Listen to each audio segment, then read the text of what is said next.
Governor Gavin Newsom says he wants to penalize oil companies for price gouging. That's why today this state held its first special session hearing on the governor's plan to hold those companies accountable. Political reporter Morgan Reiner is there. Morgan, I know the hearing's still going. You checked out for a bit. What can you tell us about what's been going on today? Today's hearing, which is still going on, is strictly informational. No vote will be taken on the governor's proposal. In fact, there are still many missing details, like how much an oil company should be allowed to profit before they are penalized. So instead, we heard from the governor's administration, we heard from the oil industry, we heard from oil experts about why they think gas prices were so high last year and what the best course of action should be moving forward.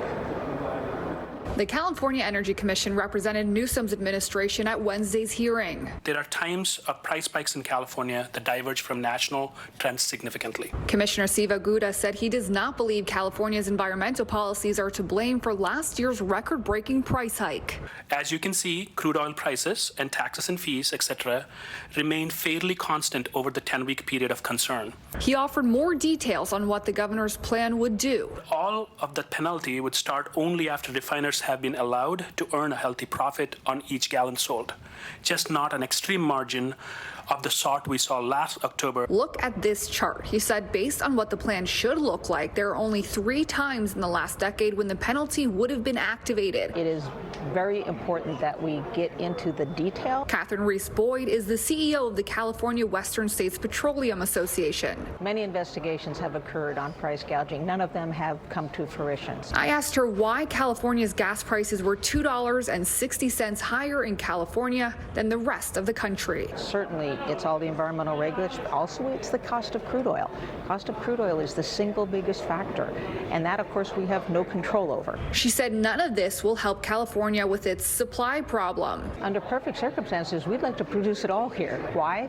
Because it's under the strictest environmental regulations in the world. And so when we can't do that, when we're limited on production of crude oil here, very difficult to get permits in the state of California to produce crude oil. There are no pipelines that bring crude oil to the state.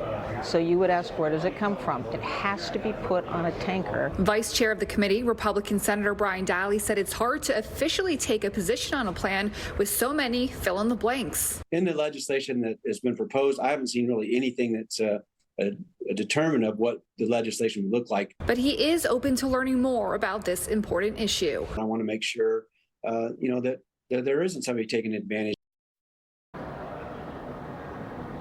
Some Democratic lawmakers on the committee expressed concern as well. Senator Bill Dodd saying, quite frankly, what the hell are the unintended consequences of this bill going to be? And the governor's administration responded back saying that they have some fears about those unintended consequences as well. But guys, this hearing is still going on right this minute. We're only halfway through. We haven't even gotten to the public comment yet. So we will continue to follow along this hearing and update you when necessary. Californians definitely tired of those high gas prices. Morgan Reiner reporting live for us. Thanks, Morgan.